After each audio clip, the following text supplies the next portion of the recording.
This is Mike with Cold Bore Tactical. In this video, we're going to be discussing the double feed malfunction with your handgun.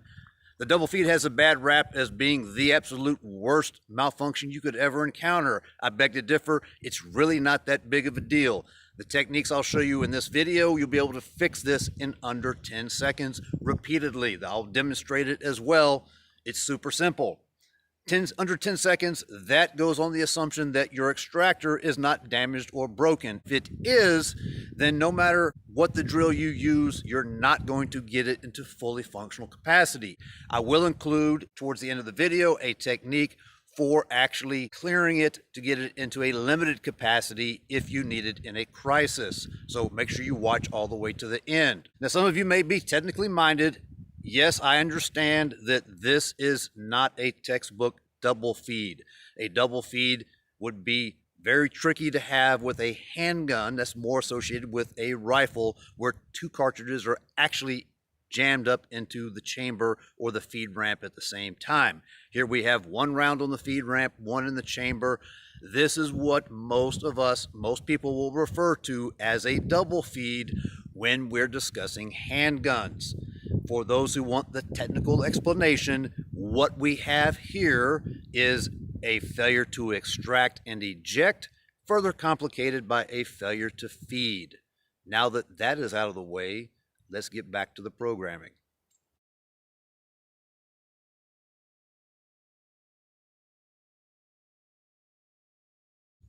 With the double feed malfunction, in essence, you have something in the chamber and then something trying to feed into it. One of the key things to note is that the round that is trying to feed into the chamber is likely getting bound up on the feed ramp. What is the feed ramp? Well, I thought you'd never ask. The feed ramp is this little ramped portion that when your round tries to feed from the magazine and the slide closes, it pushes the nose of the projectile up so it can go into the chamber. So it is that round that is hung up on the feed ramp that causes all the fuss with the double feed malfunction. Let's discuss really quick the potential causation for the double feed malfunction. We'll put it into 4 different categories. It could be something the shooter induced, it could be a gun related problem, it could be the magazine has an issue, or it could be ammunition that is causing it. Let's start with things that the operator could potentially do to induce a double feed. We have previously discussed that the importance of having a proper grip. If we have a loosey-goosey grip and that energy is not being trapped here in the web of the hand, then when the gun recoils, that energy is being kind of bled off right here, and it may not have enough oomph, enough energy transferred to the slide for it to fully cycle as it's designed to. Remember that handguns are engineered to specific operating tolerances. The inertia that has to be overcome for that slide to fully cycle, for the next round to feed, all that jazz. If we have a loosey-goosey grip, we are interfering with the harmonics. Also, if we have very poor recoil management and there's undue flippage of the nose of the gun during recoil, then as it cycles, there is a potential not only for energy to be bled off and it not to fully cycle as it should. Remember that cycle of operation, the things here that could be causing the double feed would be the failure of the round or casing in the chamber to extract, to eject, and then to properly feed the next round into the chamber. If we don't have a good solid grip or our fundamentals are not well grounded, then those things could potentially cause the double feed. I would put this in the lower end of the potential category of causation, but it's something to consider, especially if the gun only double feeds when certain individuals are shooting it. If anybody else fires it and there's no issue, then look at an operator-induced causation. So somewhere between operator-level causes and gun-related causes, we'll throw in a maintenance issue. If the chamber of your gun is super filthy, it may cause extra resistance when that spent casing is trying to extract, and especially in conjunction with a wore out extractor or extractor spring. So make sure you're doing regular maintenance on your gun. The last thing we'll put into that bucket of things that the operator could potentially do to induce the malfunction would be misdiagnosing a different type of malfunction. For example, this appears to be a traditional stovepipe. Remember, the stovepipe is technically speaking a failure to eject malfunction.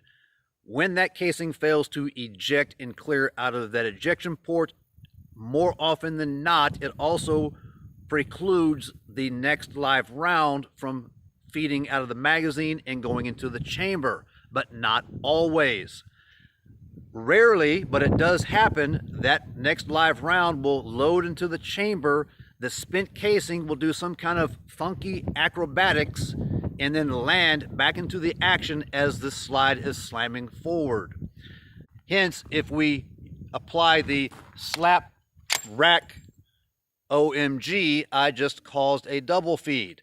I don't want you to process, or I don't want you to investigate what is going on when you think it's a stovepipe or a different type of drill. Just be ready for the challenge that if life throws you a double feed somewhere in the mix, just fix it. Super simple. All right, let's move on to things that could be wrong with the gun that could cause the double feed. I would offer up that the leading cause of a double feed would be a failure to extract. If the extractor, remember the extractor is this little doohickey right here, it articulates back and forth like that,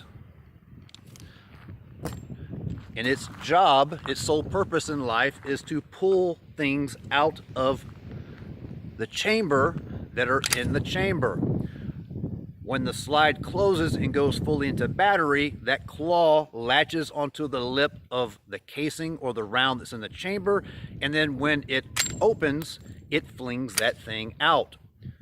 More correctly, it grabs the lip and it extracts it out, and then a separate doohickey,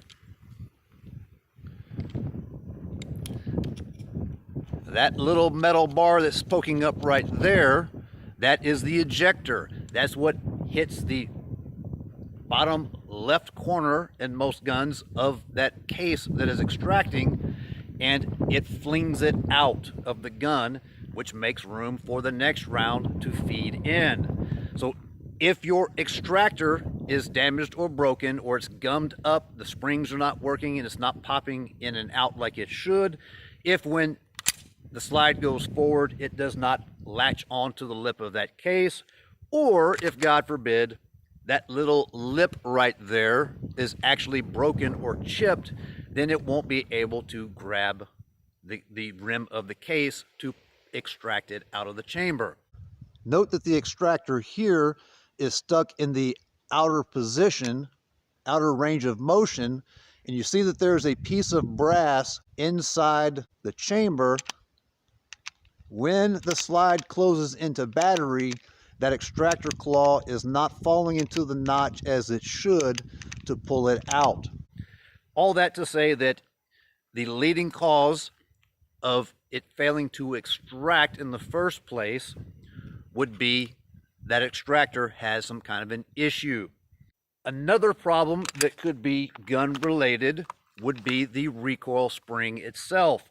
Remember that handguns are engineered to work in exact tolerances, so the energies at play are fine-tuned by the engineers who designed them that way. If we take and we start tinkering with that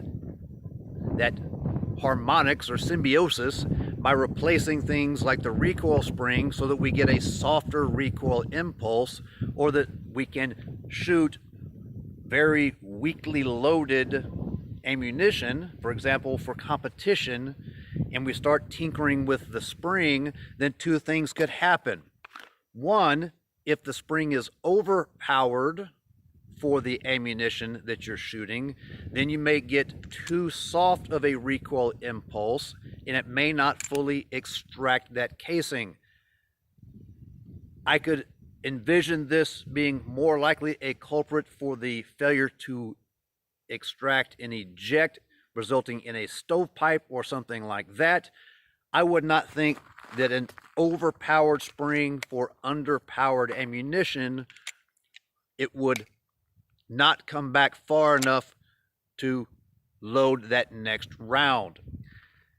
If, however, the spring is underpowered and you are shooting full strength ammunition or hot loads plus P, higher pressure ammunition, then I can see that having such an impact as the slide comes to its full range of motion and hits that stop at the end, to have so much oomph that potentially it would cause the next round that's in the magazine to pop up prematurely and then get hung up on the feed ramp. So it would load one as it should, and then the next one pops up because of the extra jarring of the gun, and then it sends a second round trying to go into feed into the chamber as well, gumming up the works. So you have one in the chamber, one on the feed ramp, all bound up. So those are potential issues with the gun itself. All right, so we've talked about operator level inducement, we've talked about gun related issues. Now let's talk about what could be wrong with the magazine that could potentially cause a double feed. Regarding potential problems with the magazine that could result in a double feed, remember that the lips of the magazine are designed so that they kind of pinch that top round so that it stays in place until the slide comes forward to cycle and push that next round into the chamber.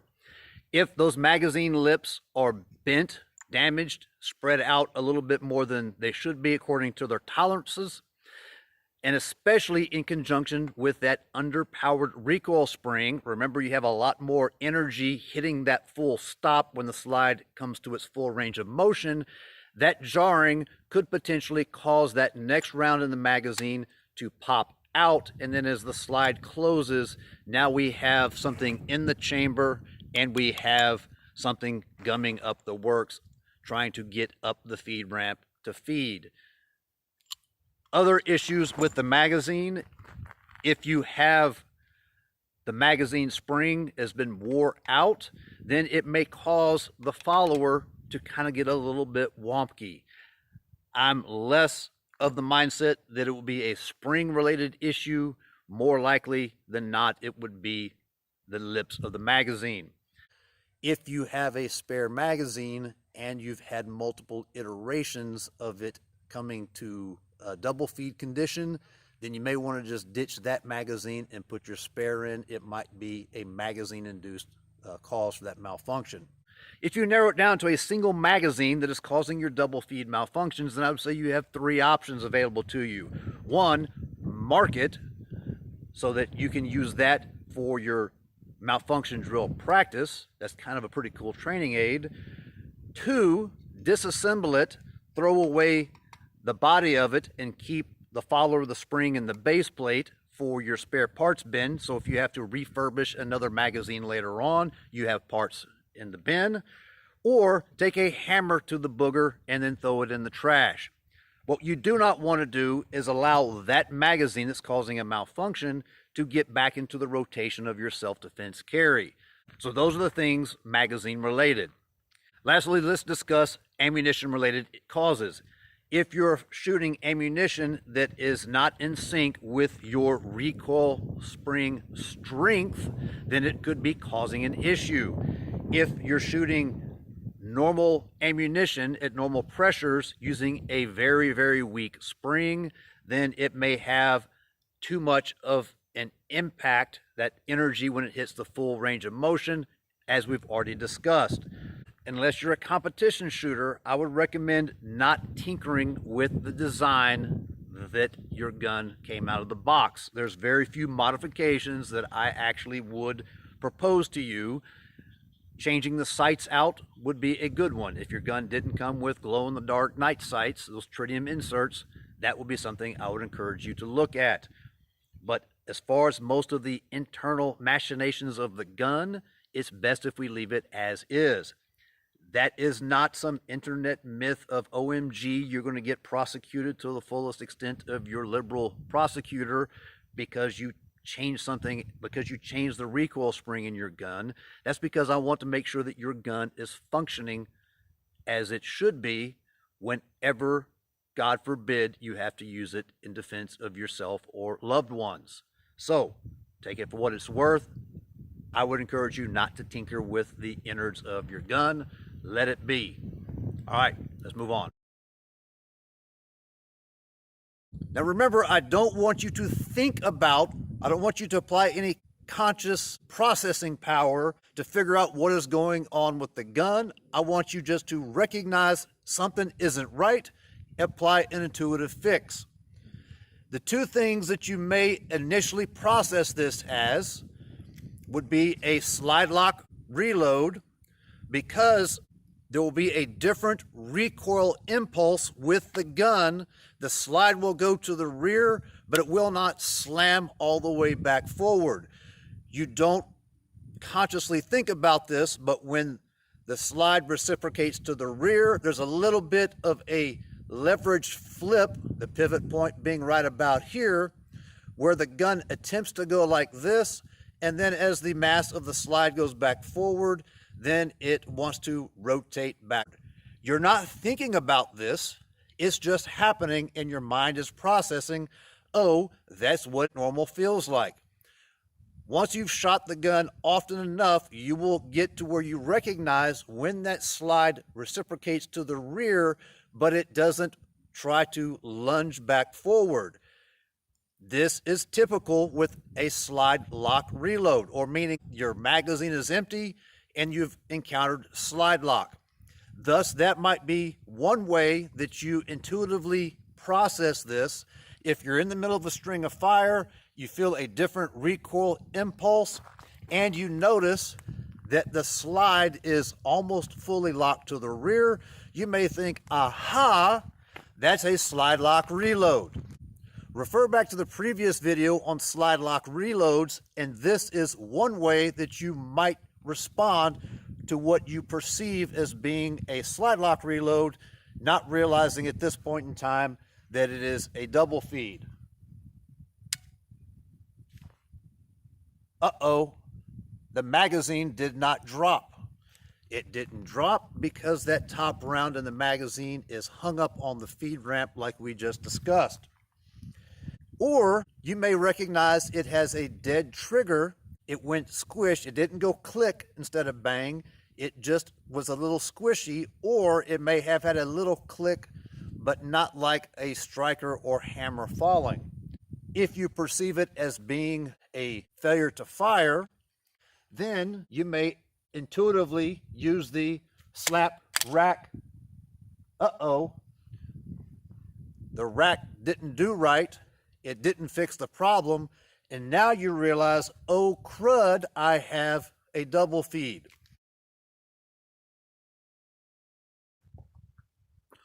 Okay, to stage the double feed malfunction so we can demonstrate it or you can practice it, we're going to take the unloaded gun, we're going to lock the slide to the rear. Done my 3-point check, it is indeed clear. Now it's important when you're staging your own double feed to practice this, keep the nose of the gun pointed down so that gravity does what it does and it keeps that dummy round into the chamber, because if you don't, whoops, it's going to fall out and then, well, you feel silly. So dummy round, we're going to drop it into the chamber. I'm going to take that magazine that has more dummy rounds in it, and we're going to put it into the mag well, make sure it seats, and then we are gently going to let the slide forward. Typically when we're talking about manipulating the slide to clear a malfunction, we're not wanting to be gentle on it. However, since these are dummy rounds, I don't want to be jamming stuff around, mucking up the dummy rounds. I want to have them for hundreds and hundreds of repetitions of various drills. So with that being said, now we have staged our own double feed condition in the gun. I'm going to show you two separate techniques for clearing the double feed malfunction. I refer to the first one as the rip and the rack. the second one as the lock and the drop. For the rip and the rack technique, I'll first demonstrate it at full speed, and then we'll break it down into the numbers. Now also note that when I start this, I'm starting with the premise that I am not taking the time to figure out what is wrong with the gun. Since we may initially process this cognitively as a failure to fire or a stovepipe, I'm going to take the most expeditious route to correct that type of malfunction by applying the slap and the rack. When I recognize that the rack did not rack like it should have, that's when I'm going to bring it in and I'm going to actually implement the fix for the double feed. I'll caveat it right now. If you already recognize it for what it is, there's no need to slap and rack because that will not fix a double feed. If you immediately recognize it as a double feed, go straight to the fix. However, I don't want us to think about it. I want us to be able to apply an intuitive remedy anytime the gun doesn't fire. Hence, when I start the full speed demo, I'm going to start by a slap and a rack. Then, make believe, I recognize, uh-oh, it is a double feed, and I'm going to apply the fix.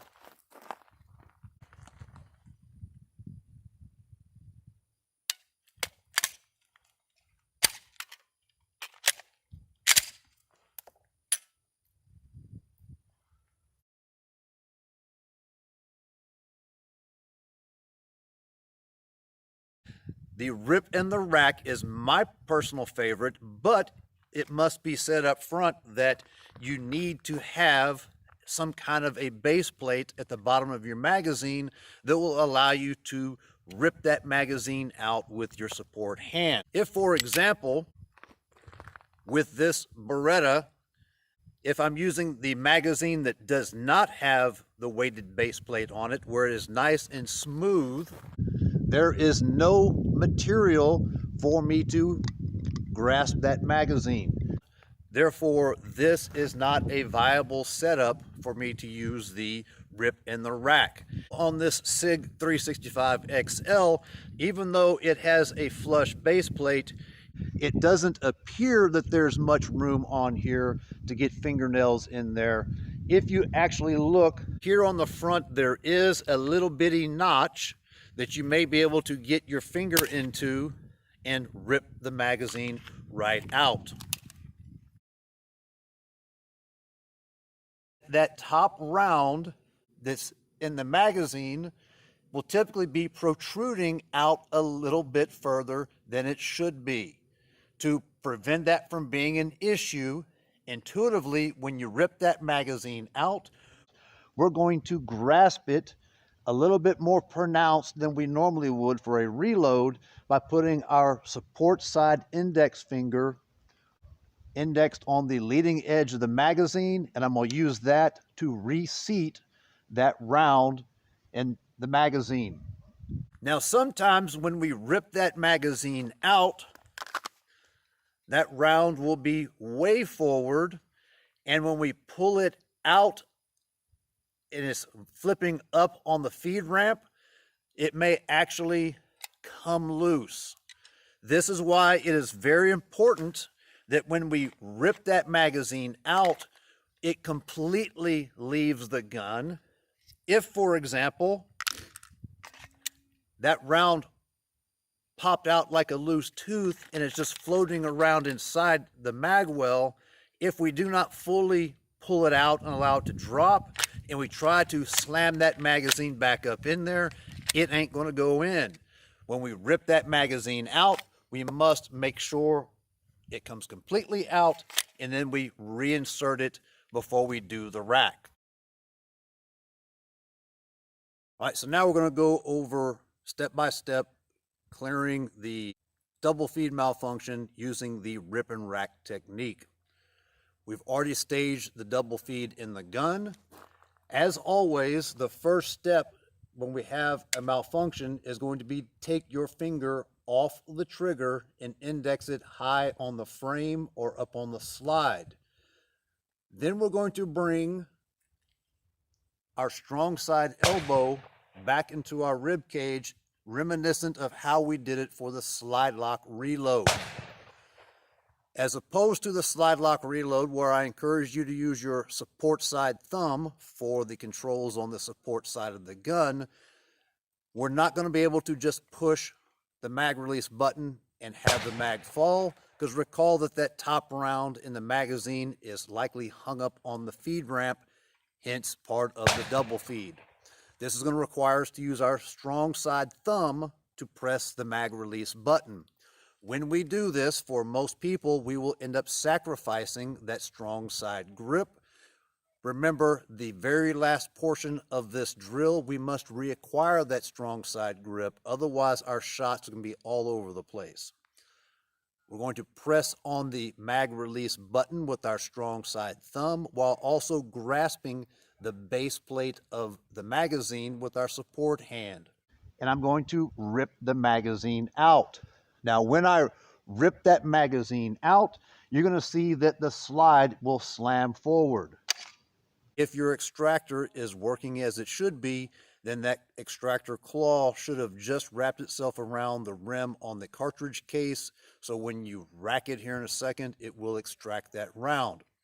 Also note that that top round in the magazine is likely protruding a little bit farther forward than it normally would be. The rest of this drill we're going to treat as a blend between a reload and a slap rack and reacquire the grip.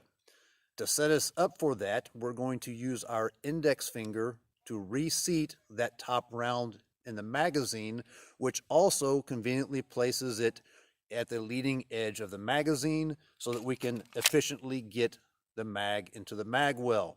Now at this point, we still have a half-hearted grip on the gun, so as we rotate the gun to do the rack portion of the slap rack, grasping it in the slingshot technique, this is where we're going to reacquire the grip. We have a loosey-goosey grip. As we are reacquiring the grip, we're going to push forward with our strong hand while pulling back on the slide with our support hand. This is what's going to reseat the gun into the web of the hand so we have that good strong side grip.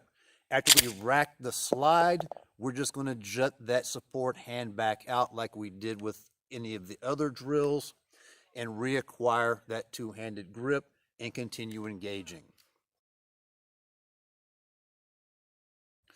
All right, so now by the numbers. Finger comes off the trigger, high index on the frame or the slide. Bringing your strong side elbow into your rib cage. We're going to push in on the mag release button with our strong side thumb while pulling down on the magazine base plate.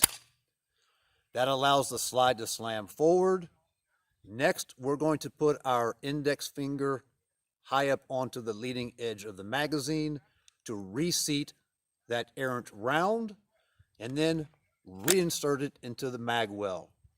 We're going to rotate the gun lateral in our hand, and while pushing forward on the gun to reseat that master grip, while also pulling back on the slide to eject whatever was in the chamber and then reacquire the grip. We'll continue the string of fire as needed. Now we'll demonstrate the lock and drop technique for clearing a double feed, and then we'll slow it down into the micro steps.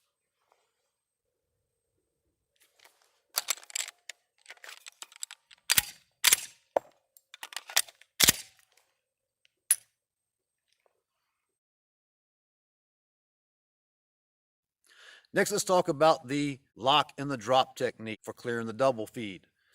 Lock and the drop, we're going to lock the slide to the rear. Note that it is almost already there by nature of the double feed. By locking the slide to the rear, what we're doing is removing the pressure that is binding up that top round of the magazine up on the feed ramp, which should allow that magazine to fall freely. When the mag comes out, you'll note that that round fell out of the chamber because that was a dummy round. Replicate that that was an unfired cartridge. When we nose it up, it's going to fall straight out. All we have to do is nose it up or give a little jiggle, and it should fall freely. If that's the case, all we have to do is ensure that top round is seated, insert the magazine, and then treat it as if it was a slide lock reload, and then get right back into the engagement.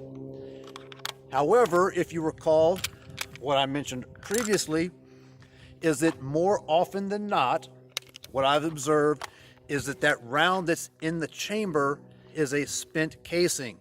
The round that was in the chamber fired, which as a result of that, the brass case expands to fit the contours of the chamber walls. When that occurs, you nosing the gun up, and no matter how much you jiggle that booger, it's not going to fall out. It is fire formed to fit the contours of the chamber. Hence, when the slide goes forward and it grabs the lip of the case, that's what's going to extract it. With the lock and the drop technique, we're locking it to the rear, but when we remove that magazine, since we're uncertain, and more likely than not, it's not going to be a round that just falls out, we must do something with the magazine that's in our hand. Either put it back into your mag pouch, put it into a pocket, or hook it in a finger so that you can then rack the slide. When we rack the slide, there's no arbitrary amount of racks to it. When you see whatever is in the chamber fling out, that's good enough.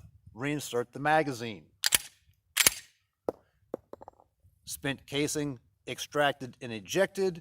Now I can take the magazine that was hooked in my finger, reinsert it, and then rack it again to load that next round.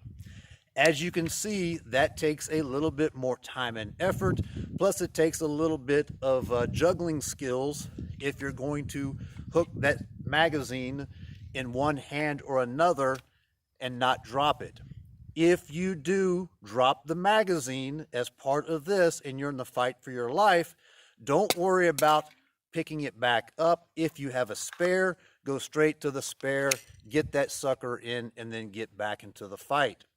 If that is the only magazine you have, then please, for the love of God, when you squat down to recover that magazine, do a quick glance lateral into the rear before you jack in the box back up and your head is now on somebody's front sight post because somebody else is attempting to engage the threat that you just took a pause to fix your double feed. That's all I'm going to say about that. All right, so the double feed is restaged. Now we're going to go through it slow and by the numbers for the lock and drop technique. As with any of the malfunction drills, the very first step is always to remove your finger from the trigger, high index it on the frame or the slide. As we're bringing it back into our workspace, we're going to now lock the slide to the rear, drop the magazine. In the same fashion as we already discussed with the other technique, that top round is going to be protruding just an itty bit, so we're going to put pressure on the front of that to reseat it so it doesn't cause us any drama later on. The next step is to release the slide and then rack it again in hopes that what was in will fling out. If it doesn't fling out the first time, you continue to rack it until you see it fling out of the gun. Once it is out, then we reinsert the magazine. Now we have the magazine in the gun, but we have an empty chamber, which necessitates us racking it again, which will reset that master grip high up into the web of the gun, and then we reacquire our two-handed grip and we continue firing.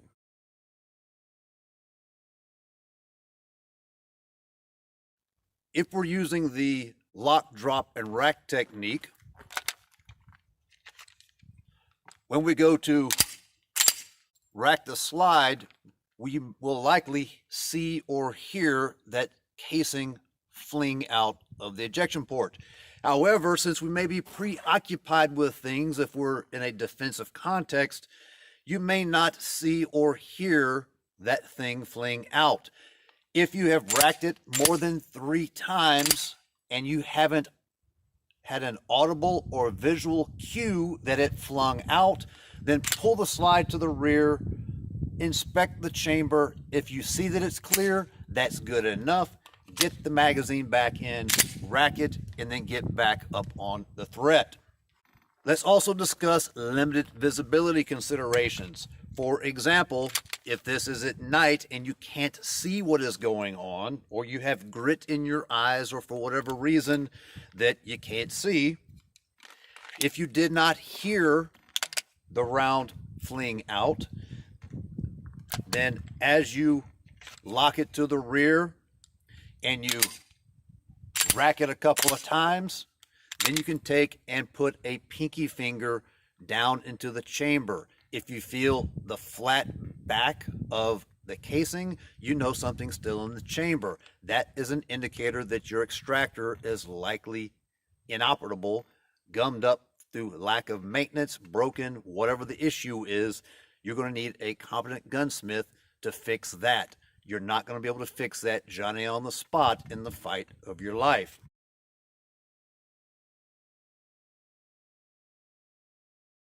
If the issue is with the extractor either being broke or damaged, or it's gummed up and it's not fully articulating back into the notch of the round, then every time you attempt to fix the malfunction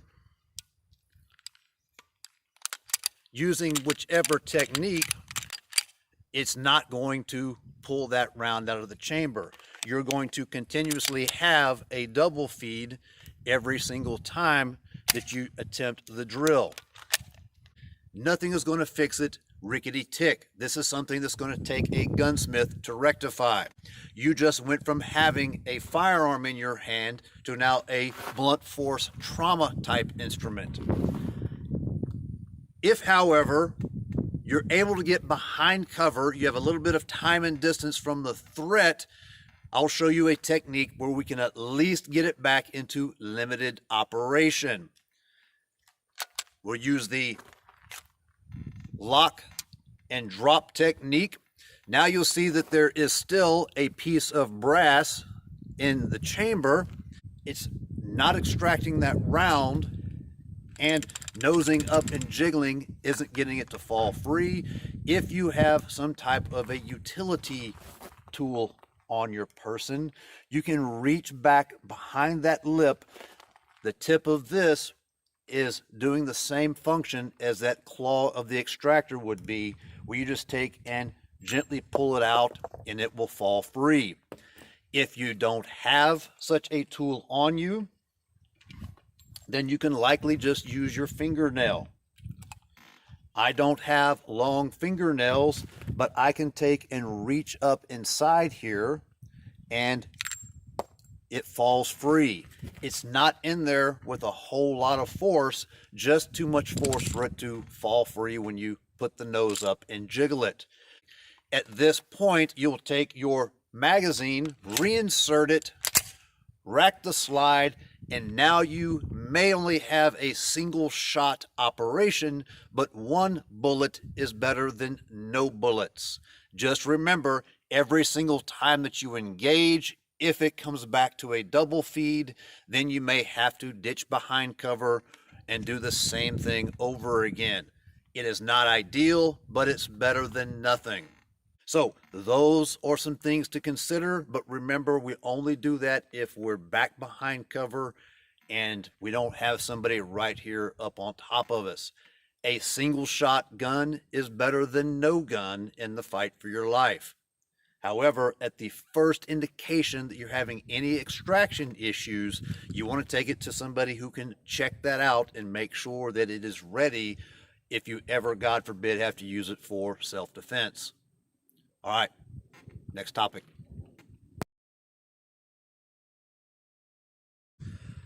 Now we're going to take and compare and contrast the two techniques for fixing a double feed on the clock. I'm going to run the drill 5 times using each technique on the clock, trying to get a mix of accuracy and speed. As usual, I'm going to have a 6-inch circle on the target at 10 yards. So my goal is to have an acceptable level of accuracy, hopefully keeping them all in the black 6-inch circle. Anywhere in the gray portion of the target, I'll be happy enough with.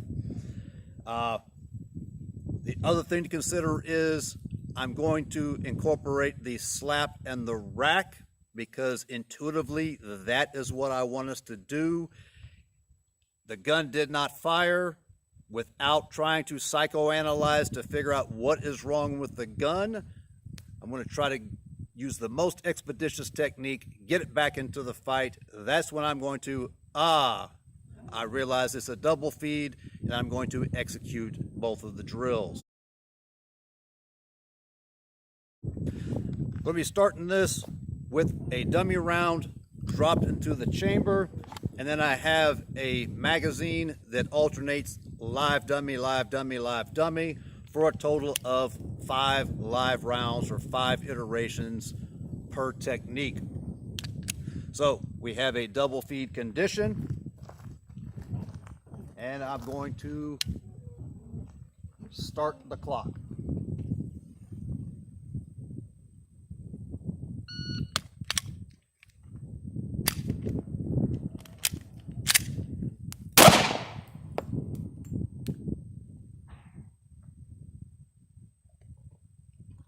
So that was just under 6 seconds at a 5.9.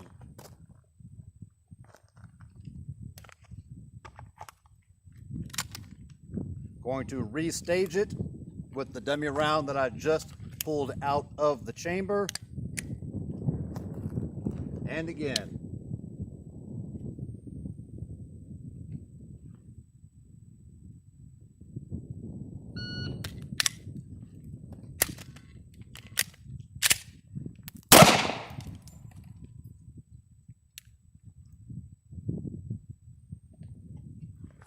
That was at a 5.16. However, I'm still on the silhouette, but I'm off onto the black margin. I'm not thrilled about that, which may highlight that I did not adequately reacquire that grip.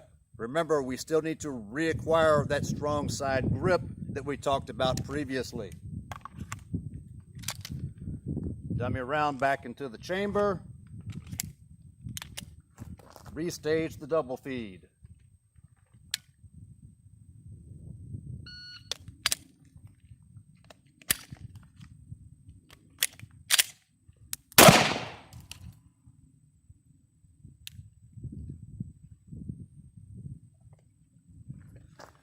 .13.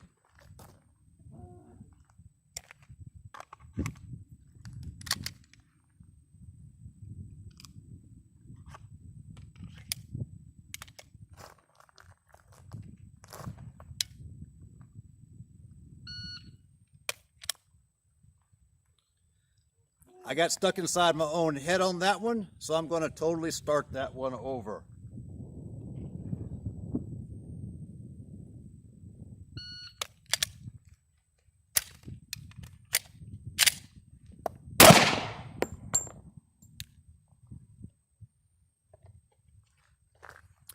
.24.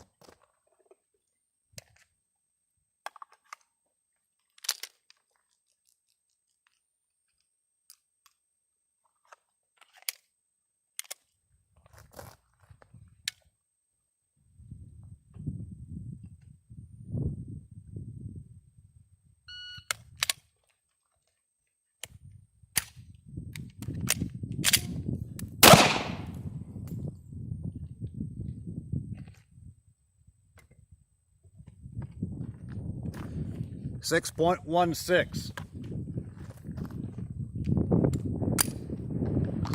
All right, so now I'm going to set up another 5-round mag with dummy rounds, and we'll try it with the other technique. All right, so now we're going to do the same thing But this time we're going to use what I refer to as the alternate technique. We're coming back into our workspace, locking the slide to the rear, removing the magazine, nosing the gun up in hopes that whatever was in there falls out. If nothing falls out, we'll have to rack the slide until we see something, eject, reinsert the magazine, rack the slide, and then get back into the fight. So again, dummy round is in the chamber. We have an alternating magazine of live dummy for a total of 5 iterations for this technique as well.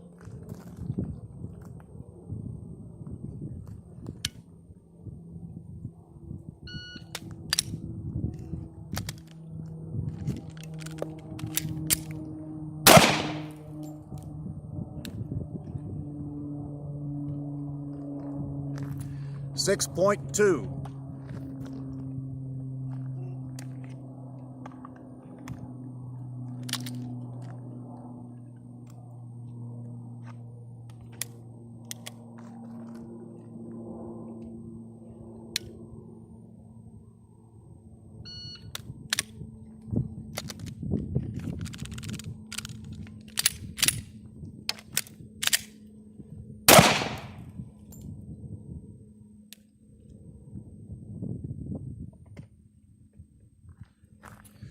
8.44, you'll note with this one, the dummy round actually did stay inside the chamber, which required me to rack it until it extracted and ejected that dummy round.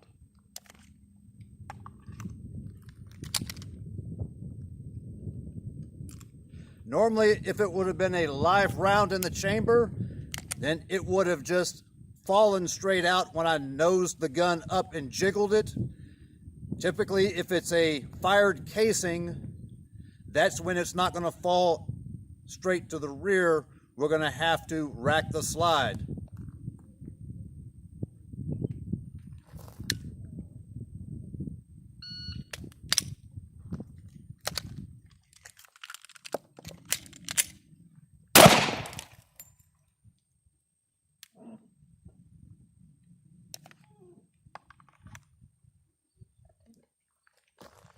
.34, that time the round did jiggle out.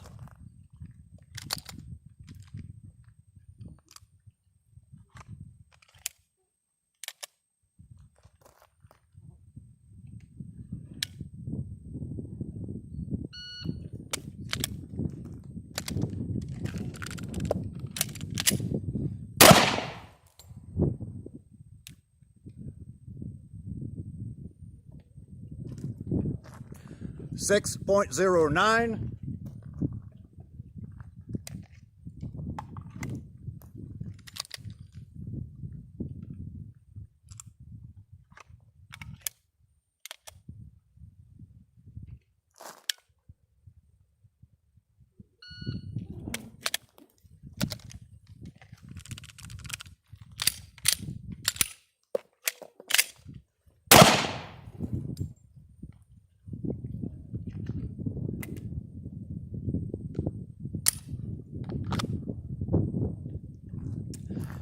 .5. All right, so I don't know if the GoPro is still running down here at the target or not. If it is, what you'll see is that with what I'm referring to as my primary technique, where I rip it and then rack it, I'm not, as I troubleshoot my own shooting today, I'm not reacquiring that good strong side grip, because 3 of those 5 rounds hit to the 9 o'clock. It was consistent to the 9 o'clock. 2 of the rounds hit in the 6-inch black circle, hype into the sternum. The other 3 was off to the left side near the shoulder region. Overall, I'm not happy with that. I should do better, but at least it all hit the threat. So as it stands right now, I stand by my assertion that the ripping the magazine out and then racking the slide is faster. Although the 2 times were about a draw, you'll note that for the 2 times when the round that was in the chamber didn't just fall out when I locked the slide to the rear and jiggled the nose up. Those were about 8.5 seconds each. So on average, if everything falls out when we nose up and jiggle, both techniques are about the same time-wise. If a spent casing or whatever's in the chamber doesn't just fall out and it requires us to rack the slide, then it's going to take about another 2 seconds for us to recognize and then remediate that. That's also if we have the ability, the tactile ability under great stress to maintain the magazine in your support hand like you saw me doing, and we're not putting it in a pocket or in a mag pouch to stow it while we rack the slide and then put it back in. That will definitely add seconds to the fix.